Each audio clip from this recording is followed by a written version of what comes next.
할렐루야. 네, 우리 이번 2월 달도 우리에게 좋은 일이 일어났습니다. 우리 믿음을 통해서, 우리 기도를 통해서 하나님이 예비하신 축복을 마음껏 누리고 있습니다. 자, 우리 오늘 말씀은 디모데전서 3장 말씀을 나누겠습니다.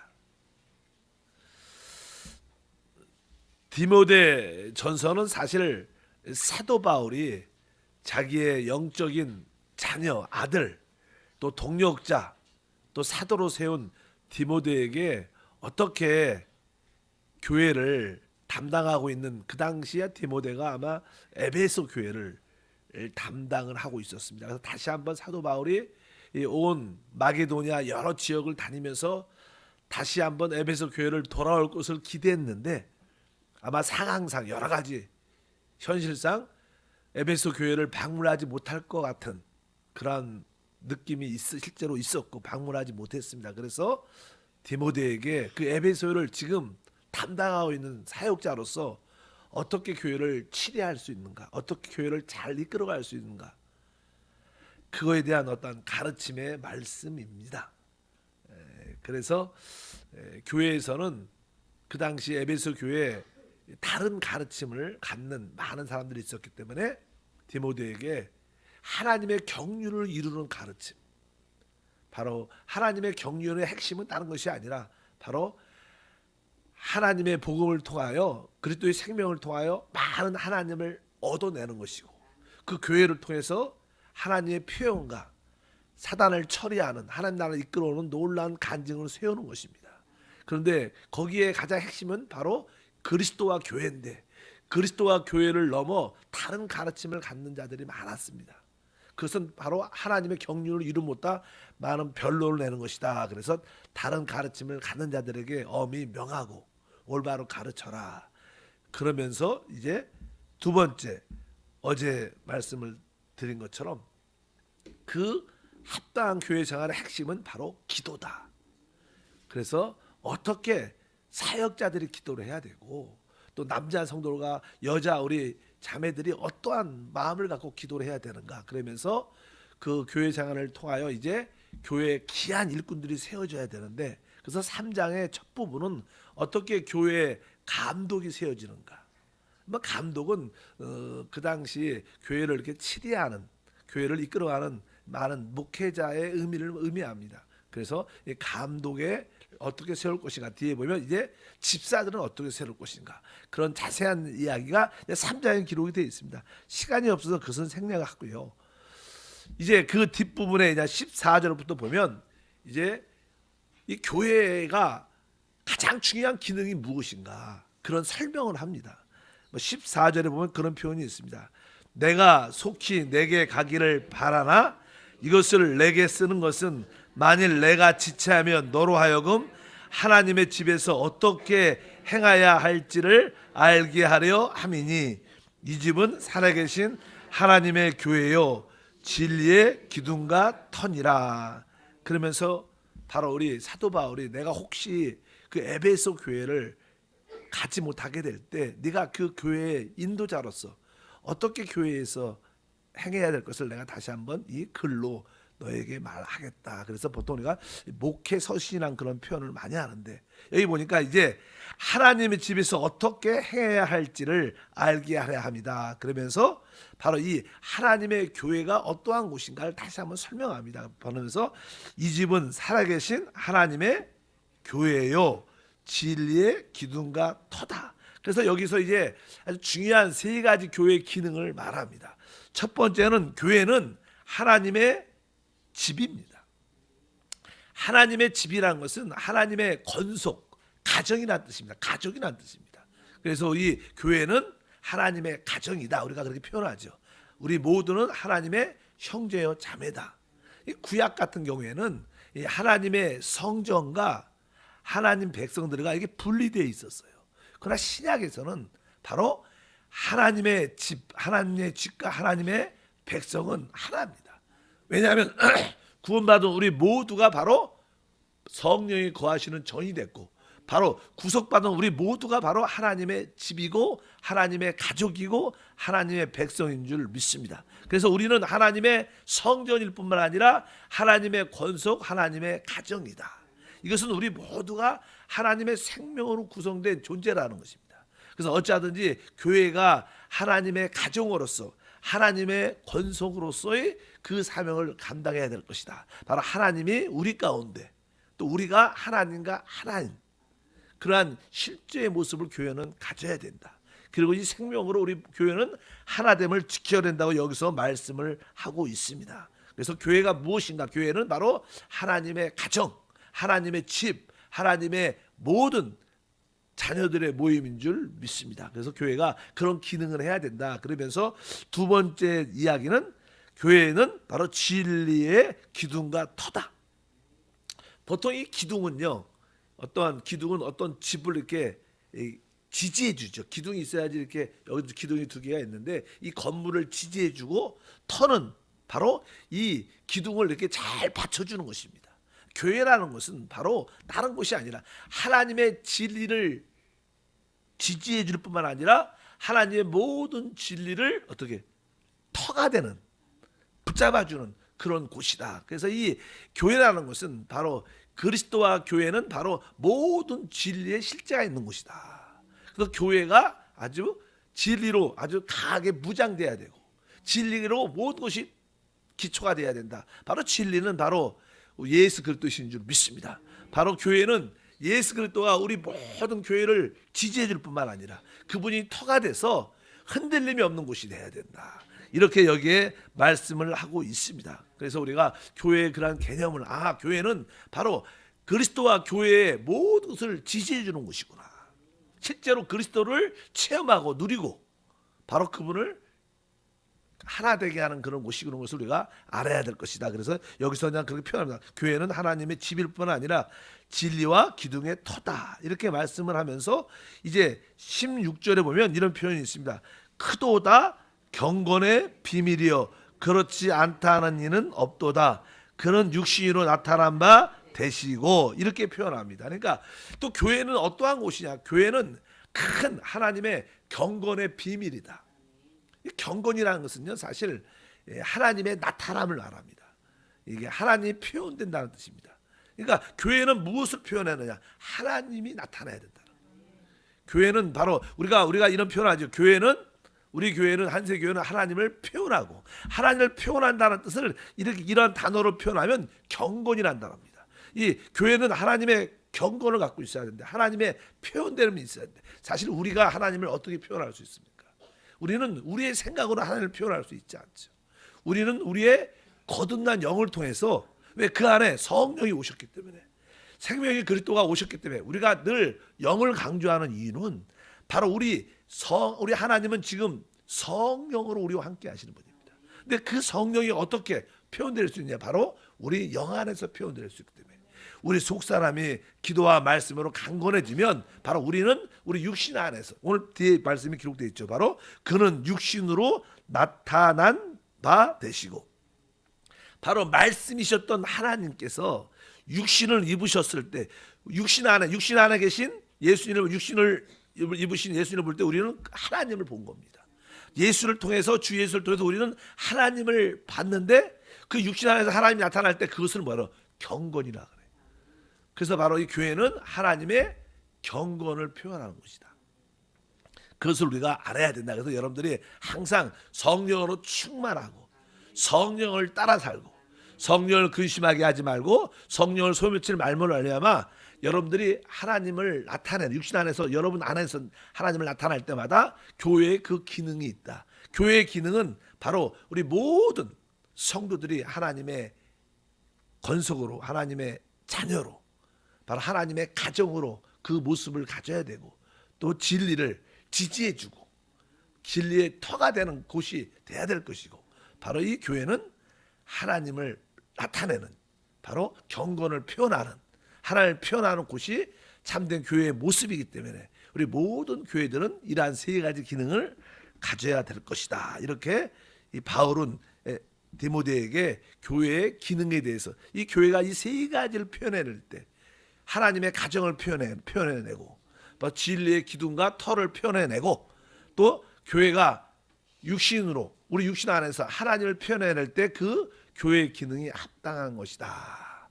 이런 것을 가르치고 이끌어 가라고 우리에게 말씀하는 줄 믿습니다. 그래서 우리 한세교회도 바로 이곳이 바로 하나님의 가정이구나.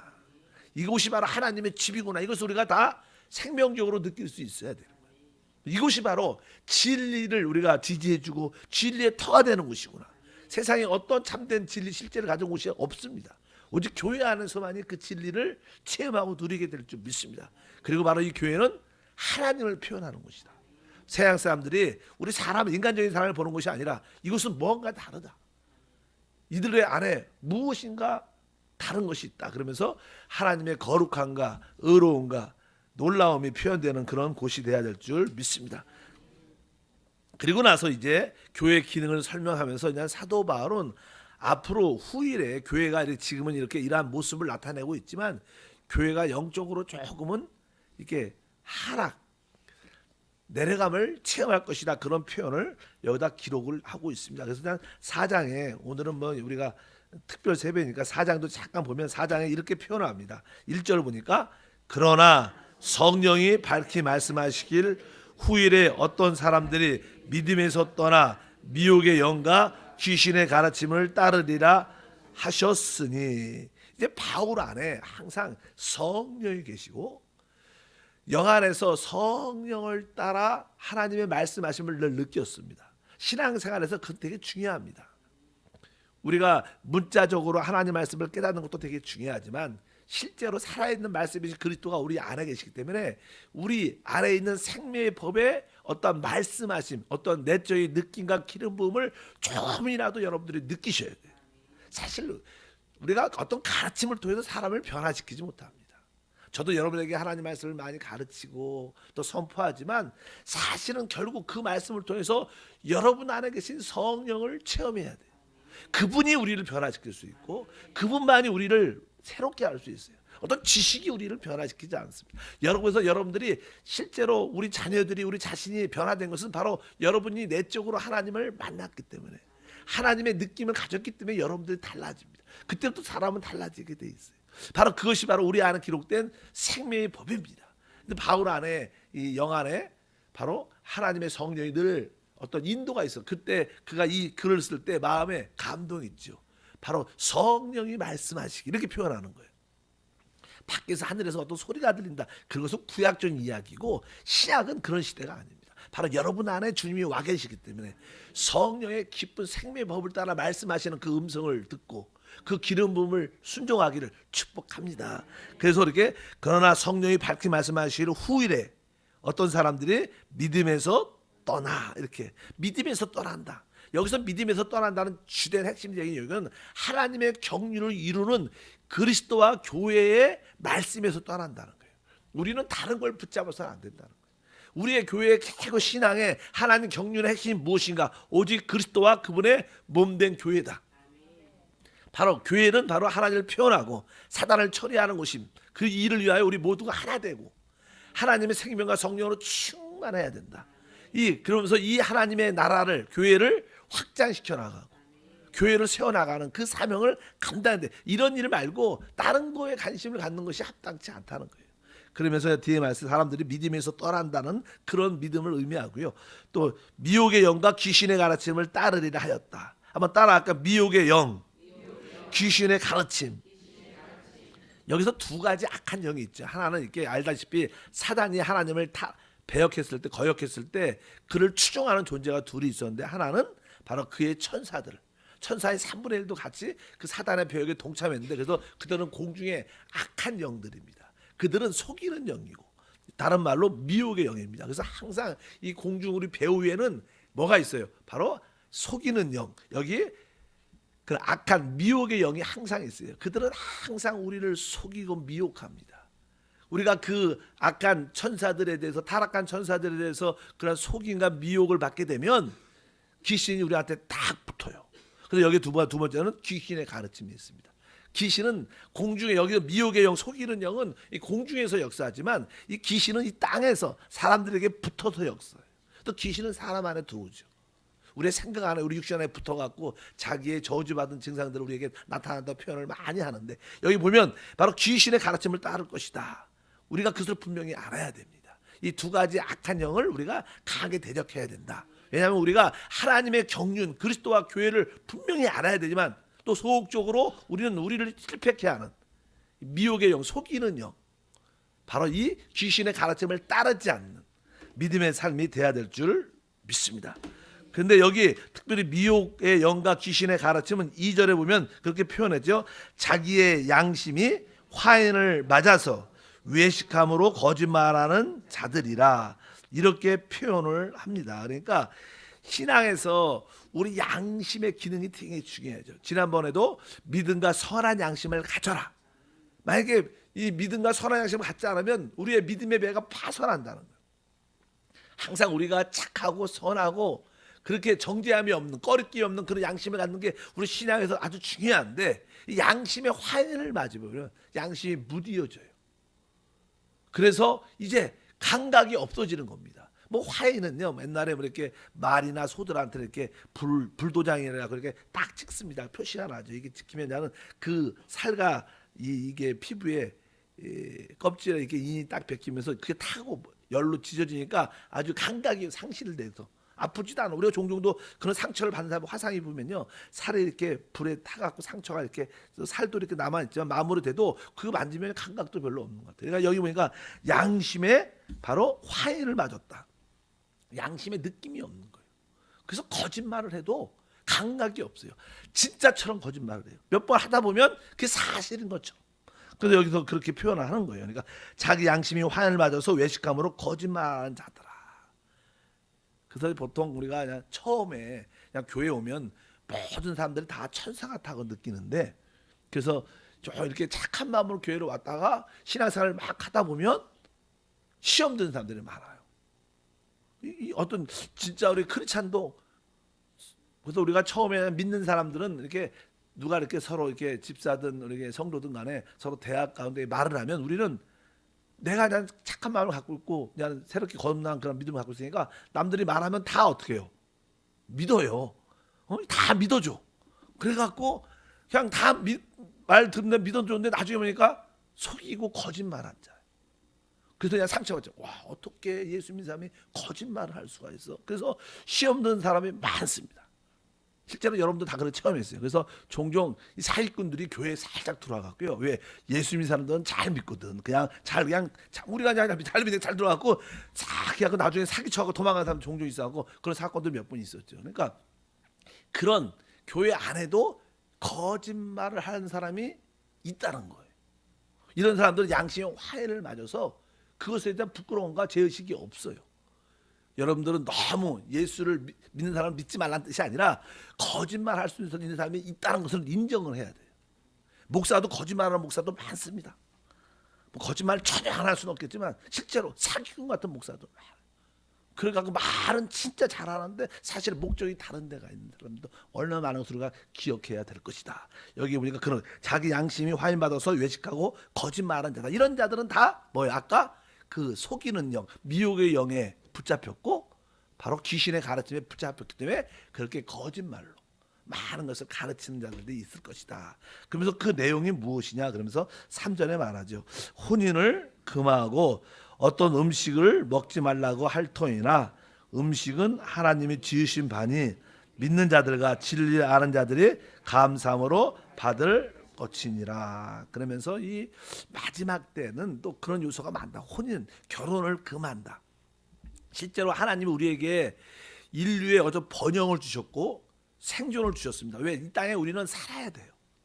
또 우리 많은 후손을 남겨야 되는 이유는 왜? 우리 인류를 통해서 하나님 목적이 이 땅에서 이루어지고 이 우주에 하나님의 뜻이 이루어지는 줄 믿습니다. 하나님은 사람을 얻으셔야지만이 하나님의 뜻과 목적을 이 땅에서 이루어낼 수 있어요. 그런데 사람을 얻어야 되는데 사람을 얻지 못하도록 결혼할 필요 없다. 그런 문제들은 결혼하지 말라는 것은 큰 심각한 하나님의 목적을 좌절시키는 큰 잘못된 가르침이에요. 요즘에는 뭐 젊은 사람들이 생활이 어려우니까 결혼을 포기한다는 이야기가 많잖아요. 이것이 어떻게 보면 사단의 역사입니다. 어려워도 해야 되는 거예요. 그럼 하나님이, 우리 믿는 사람들은 그 환경과 물질을 보지 말고 믿음으로 하시면 하나님 목적을 이루겠다고 결혼하면 하나님께서 축복하실 줄 믿습니다. 그래서 혼인을 금한다. 또 나는 사단의 역사는요, 한편적으로 정욕을 부추겨서 자꾸만 타락하고 방종하게 만들 뿐만 아니라 또 한편적으로 아예 결혼을 못하게 해서 둘 중에 극단적인 모습을 많이 가게 합니다. 그리고 음식물도 어떤 음식물은 먹지 말아야 할 터이나 이렇게 말씀합니다. 사실 뒤에 보면 하나님이 만드신 모든 것은 다 선한 겁니다. 우리가 우리 눈에 보기에 그렇게 안 보여도 우리가 믿음으로 기도하고 먹으면 다 하나님의 영광을 나타내기 위한 것입니다. 근데 중요한 것은 그거죠. 다른 것이 아니라 우리가 어떤 음식을 먹을 때 하나님 왜 이 음식을 먹는가를 알아야 돼요.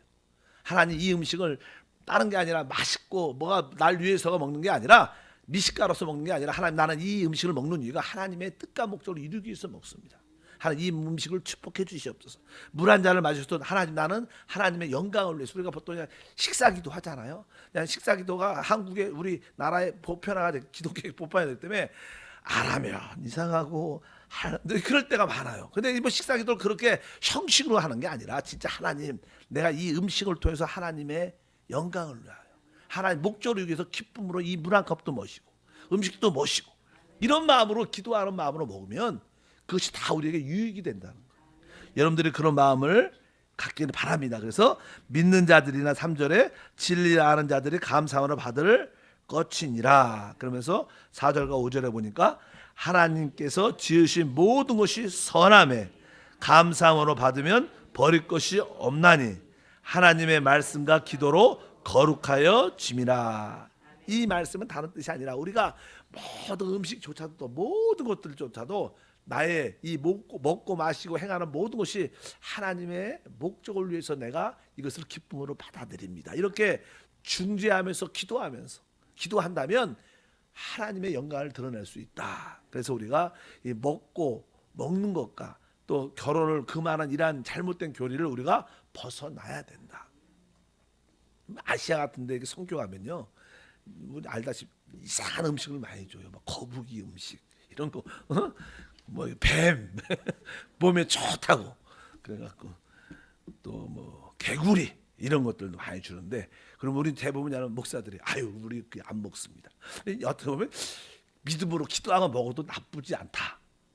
시험 들지 마십시오. 실제는 그래요. 사실 왜 하나님 말씀하셨으니까 기도하면서 하나님 내가 이것을 먹는 것은 내 어떠한 정욕이 아니라 누굴 위해서 하나님 목적을 위해서 내가 기쁨으로 먹습니다. 하나님 감사합니다. 이렇게 먹으면 모든 것이 다 아름다운 음식이라는 거예요. 자기의 선입관을 벗어버리고 왜 모두 하나님 만드신 선한 것이다. 우리가 그런 믿음의 모습으로 모든 것을 바라봐야지. 나는 저 음식 싫어해. 나는 저 나하고 안 맞아. 그러지 말고 누가 여러분을 신방할 때 여러분에게 기쁨으로 베풀 때 감사함으로 기도하고 먹으시기를 바랍니다. 그래서 목사들은 이게 먹는 은사가 있어야 돼요. 그래야지 많이도 잘 먹고 그래야 될 줄 믿습니다. 그래서 옛날에 조영희 목사님이 아주 재밌는 얘기 하나 하셨는데, 만약에 아담과 하하가 이 하한국 피었으면 절대로 뱀이 미혹을 못했을 것이다. 왜? 우리 한국 사람은 그냥 그런 기호식품을 아주 좋아하잖아요. 뭐 개나 뭐 이렇게 뭐 그런 것들을, 그러니까 그냥 뱀이 다가오지도 못했을 것이다. 그런 얘기를 하시던데 웃으면서 어차피 모든 음식은 하나님께 감사함을 먹을 수 있다. 이런 믿음을 가지시고 또 특별히 우리의 결혼조차도 하나님의 허락하신 하나님의 목적을 이루는 길인 것을 깨닫고 감사함으로 모든 것을 받아들이기를 바랍니다. 훗날에는 자꾸만 교회에 사람들이 믿음을 떠나고 잘못된 가르침에 자꾸만 집착하는 그런 요소가 많이 있을 것이다. 그러지 말라. 우리는 하나님 안에서 모든 것을 자유하며 특별히 기도하면서 먹을 때 우리는 하나님의 영광을 위해서 살게 될 것이다. 그런 말씀을 합니다. 기도하겠습니다. 하나님